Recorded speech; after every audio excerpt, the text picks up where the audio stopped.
That night was silent. August 4th, 1962. In that quiet Los Angeles neighborhood, inside a small house, the world's most famous woman lay alone. The phone had fallen to the floor. Pills were scattered across the sheets. And no one was coming. Strange, isn't it? Millions of people knew her, but in that moment, that critical moment, there wasn't a single friend to knock on her door. Perhaps there never had been, because they knew Marilyn. That radiant, that alluring, that smiling woman on the screen. But nobody knew Norma Jeane, that small, frightened girl who only wanted to be loved. And that's where the whole tragedy began. Norma Jeane was a child who had never seen herself in her mother's eyes. She'd grown up in orphanages, in foster homes. Always temporary, always extra. No one had ever said, "We want you." So when she came to Hollywood, when those spotlights first hit her face, she felt like she finally belonged somewhere. Finally, she was wanted. Finally, she had value. But at what cost? She dyed her hair, changed her walk, softened her voice. She created a character from herself, Marilyn Monroe. The cameras loved Marilyn. Men fell for Marilyn. The world made Marilyn an icon.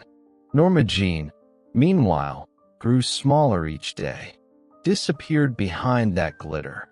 On set, she played the dumb blonde. Smiled, swayed, made jokes. But when she went home at night, she'd sit in a corner reading Dostoevsky, memorizing Rilke's poetry. She was intelligent, curious. She wanted to learn. But nobody cared, because the studios weren't selling her as a thinking woman, but as a desired object. When she shared her ideas, they'd laugh. "You just be beautiful, Marilyn. Leave the thinking to us." And she would quietly accept it, because what would happen if she didn't? Would she go back to that orphanage, to that loneliness? No. So she smiled, performed, shined. But she died a little more each day. Fame is a strange thing.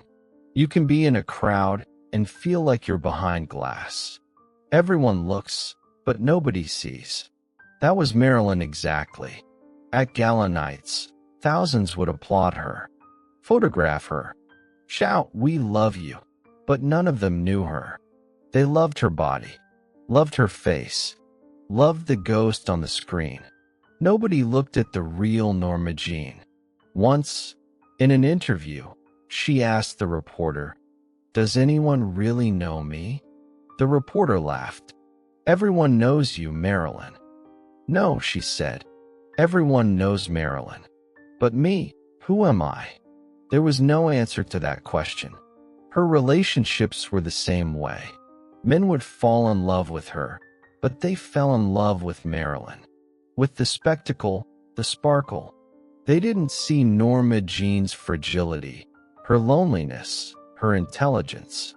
Marriages were brief. Friendships stayed shallow, because nobody dared go deeper. Or perhaps they didn't want to. It was easier, after all. Loving Marilyn was easy. She was bright, fun, uncomplicated. Norma Jeane, though, she was the deep well. The unhealed wound, the silent scream. In her final years, the pills increased. Sleeping pills, sedatives, to wake up in the morning, to fall asleep at night. The face she saw in the mirror had become a stranger. "Who am I?" she'd ask herself. Marilyn? Norma Jeane? Or had they both died? And then came that night, August 4th, 1962. She picked up the phone, called someone, perhaps for help, perhaps just to hear a human voice. But the receiver fell from her hand. The words stopped halfway, and silence filled the room. When they found her in the morning, the papers ran the headline, "Marilyn Monroe dead." The world mourned. Millions wept. But they were crying for Marilyn, for losing that icon, for losing that fantasy. Nobody cried for Norma Jeane because nobody knew her. She's still remembered today, on posters, in photographs, in films. They call her a sex icon, a Hollywood legend. And yes, perhaps she was. But that's not the real story. The real story is this. A person was seen but not understood, loved but not known, applauded but not heard.